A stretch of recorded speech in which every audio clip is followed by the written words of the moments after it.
Good afternoon. It is my second year that I have the pleasure to speak at this conference. After the two speeches we heard from the Minister and from the Ambassador of the US, I don't think there is any doubt about the importance of this sector.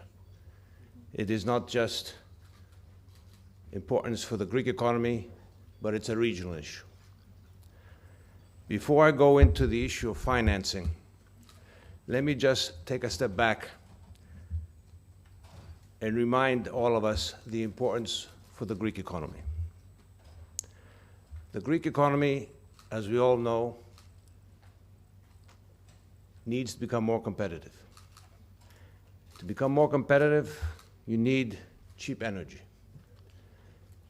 Unfortunately, over the past decades, our energy resource has been mainly sourced from lignite. It was a good strategic choice many decades ago, but with the new environmental outlook, not just in Europe, throughout the world, it has become a source of non-competition.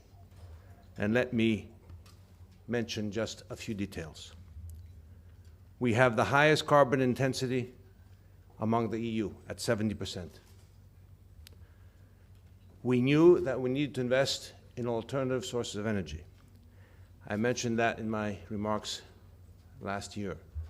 This year, it becomes even clearer that we need to speed up.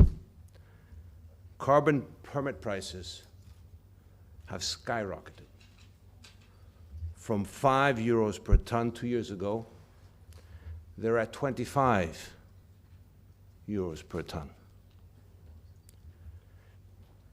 For wholesale prices, where the price of the permits is passed through, we have seen the price of electricity go from 20 euros to increase by 20 euros, from 50 to 70. While in Europe, those prices are at 50 versus 40 before the price of increase. So we have a 40% price differential on our electricity, wholesale electricity. As you can imagine, that is a huge competitive disadvantage for our industry.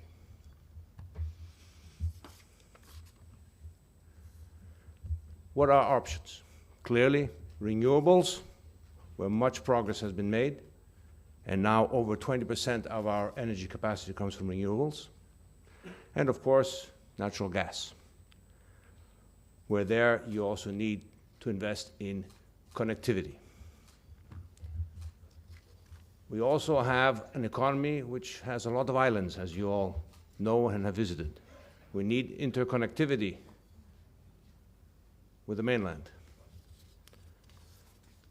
We're also lucky that energy has become a top priority for Europe.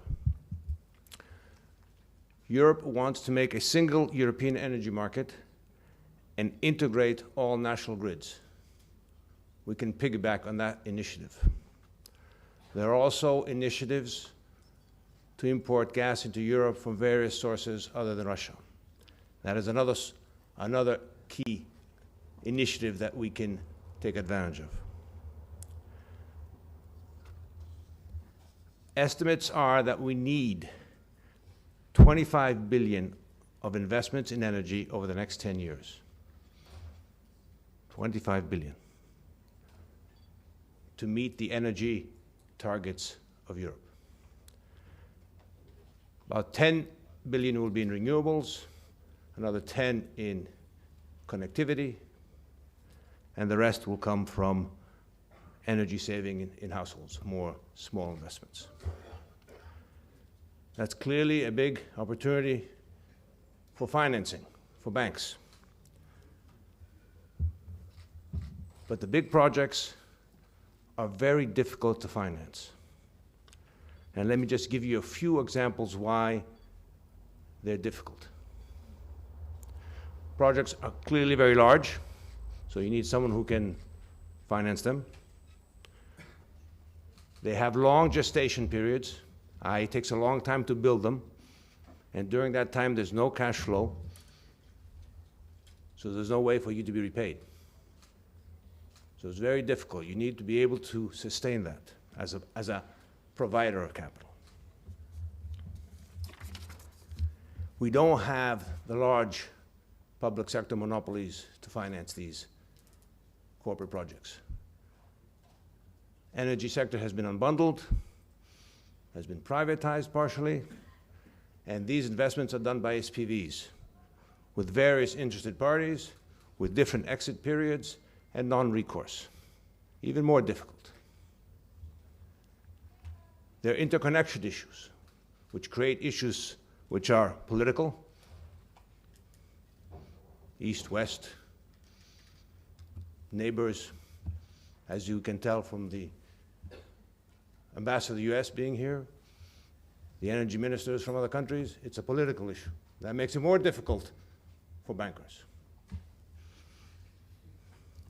That was a joke. There are security issues. And then there are clearly social issues. Energy is a socially sensitive issue. In Greece, we went overboard. We kept retail prices too low, didn't pass through the carbon taxes, and that led to issues for PPC. So clearly, there are issues when you finance that prices will be looked at and maybe changed by the regulator. Creates uncertainty for financing.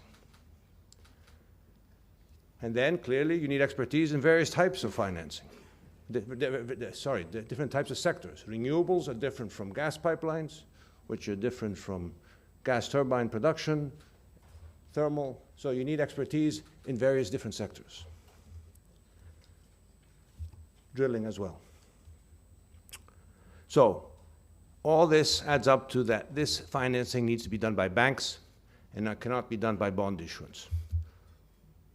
If you issue bonds, someone wants a coupon being paid rather quickly.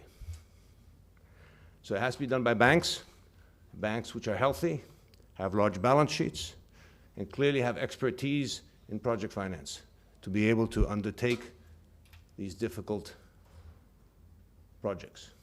Cash flow projections, risk mitigation, different legal contracts. It's not something you just can do. You need to have built up an expert team to do so. Now, to NBG. We have a priority in financing energy.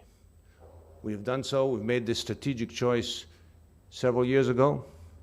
We're the #1 provider of capital to the energy sector in Greece, 4 billion, by far the highest market share.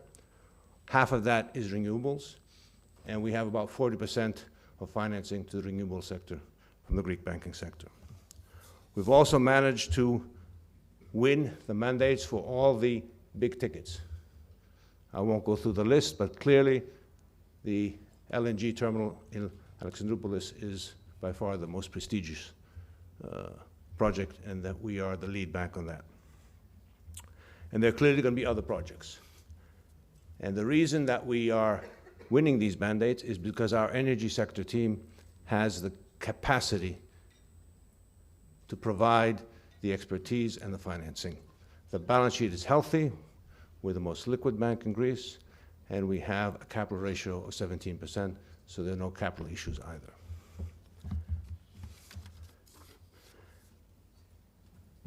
We're also committed to the sector for the next few years. We have approved in our risk appetite framework more than 3 billion of additional financing to the sector. To sum up, energy is going to be a key growth sector for the economy. It's going to have significant multiplier effects for the rest of the economy in making it more efficient.